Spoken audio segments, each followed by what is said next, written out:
Alright, so this is the CZP07 long-term update. A lot of you guys, I don't see any long-term reviews on this gun, and I don't know how people carry it or use it or how often it gets shot, but, it has been a very, very, very good gun for me.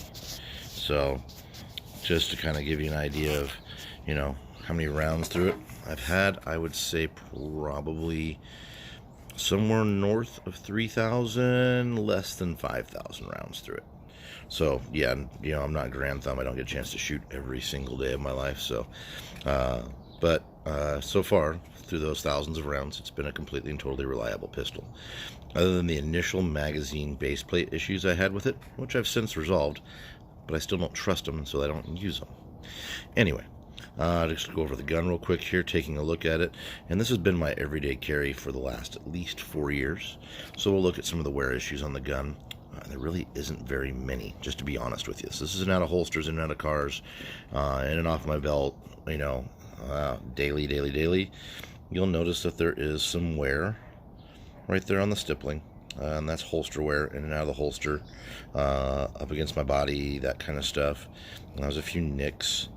For you guys who 1911 guys call us beaver tail, basically this has been dinged up several different times, and it does make really rough edges when it gets dinged, so you may have to sand that down a couple times over the years of the gun.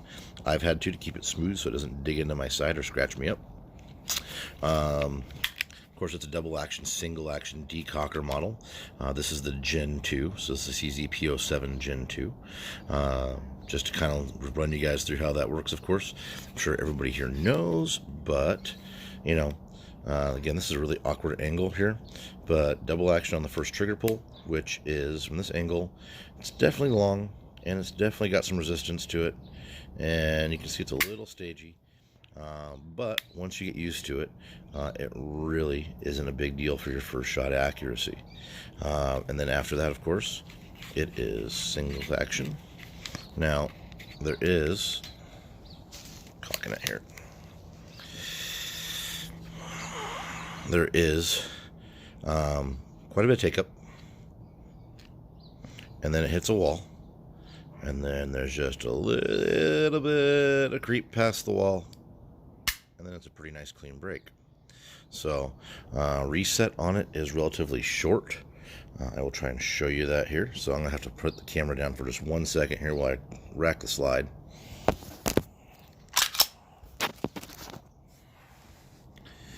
But reset,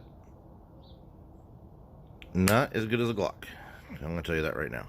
Reset is not as good as a striker fired gun. Double action gun though, again, we're right back against the wall. A little bit of creep, a little bit of mush, and then break. So it does, it is definitely a shootable gun. I think the trigger pull is very, very good for a double action, single action gun. Are there better out there? Sure there are. But this one's really good out of the box. This does have the Omega trigger in it, which I know can be tuned. Cajun Gunworks does a different trigger system for them. I've heard those are really good. I haven't run those in any of my CZs yet, but I hope to do that one of these days. For those of you guys who don't know how to take down a CZ, we'll look at the inside here. I'm going to pull this apart here really quick, and then we'll take a look at it. But you'll notice right up here, if I can get it in the light there, there's two little witness marks on the slide. They need to be lined up for you to be able to take the gun apart. So hang on 1 second here, and I'm going to put you off camera for just a second while I pop the slide release lever out and pull the gun apart. Okay? Hang tight.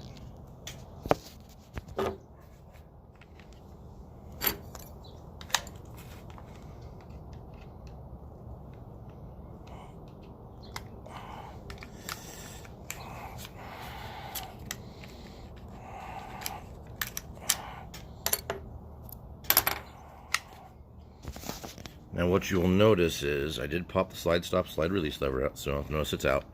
The slide will move forward but will not come out. It does need to have the trigger pulled just like a Glock, and then it just pulls right off. Okay. So again, this is kind of a long-term review. See how well this gun is done. Sorry, I'm going to pull it apart here. There we go.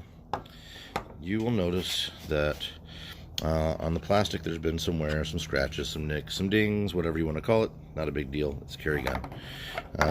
Looking inside, you'll notice that it does get some brass rub off the casings. I see a lot of guns do that. No big deal there. It is not the cleanest gun. It is my everyday carry gun, so get some pocket lint and dirt. Slide rails look really, really good. You'll notice that really no metal on metal wear. It looks really, really good. It's held together really, really well. I don't know what kind of finish they use on these. Now, I do live in the desert, and so it's not a humid environment. That being said, this gun has just done really, really well. You will notice that now they're all dirty from running on my table. Wipe off my pants there. The rear sights do have some wear on them, holster wear. Front sight, same way. If I can get that to focus. And there's wear on the front sight from being in and out of the holster. It doesn't have quite the same finish on it as the gun does. Right there at the corners, there's a little bit of wear on the finish. But other than that, it's been in and out of holsters a lot. Pulling the gun apart real quick here. This is just like every other modern firearm. Striker spring, spring, coil spring, flat spring. Just use a plastic guide rod. I haven't had any issues with it. So, thousands of rounds, no issues. The barrel, hard to do with looking through a camera. There we go. You'll notice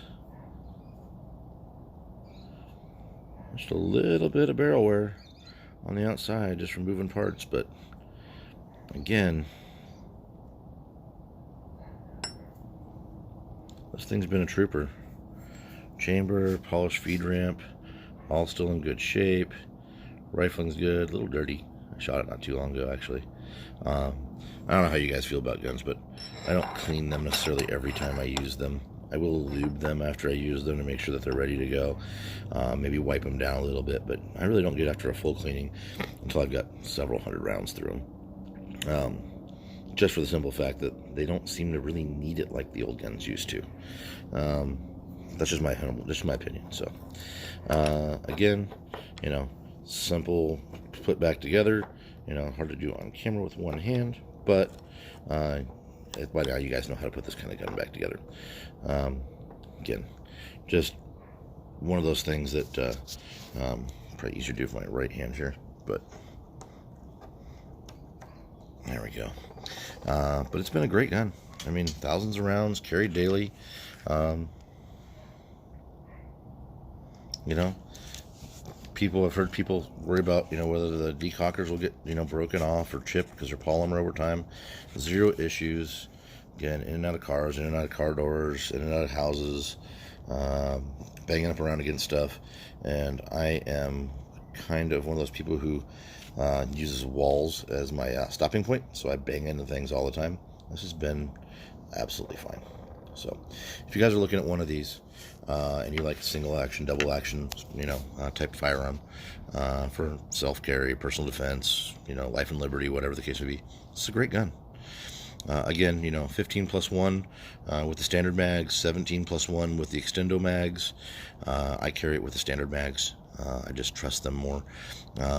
I did figure out why the ones weren't working for me, and I end up still liking the 15-round mag dispenser. So, does it conceal well? Yeah, I carry it in an alien gear inside the waistband holster, and really zero printing issues. This is a relatively small firearm, a la Glock 19. Again, it's not like a micro gun, but again, I think it's small enough to carry concealed if you're conscious about it, and effective enough. So, just want to give you guys an overview on the gun and long-term review. Again, I don't have 50,000 rounds through. I'll probably never have 50,000 rounds through. I just don't shoot that much.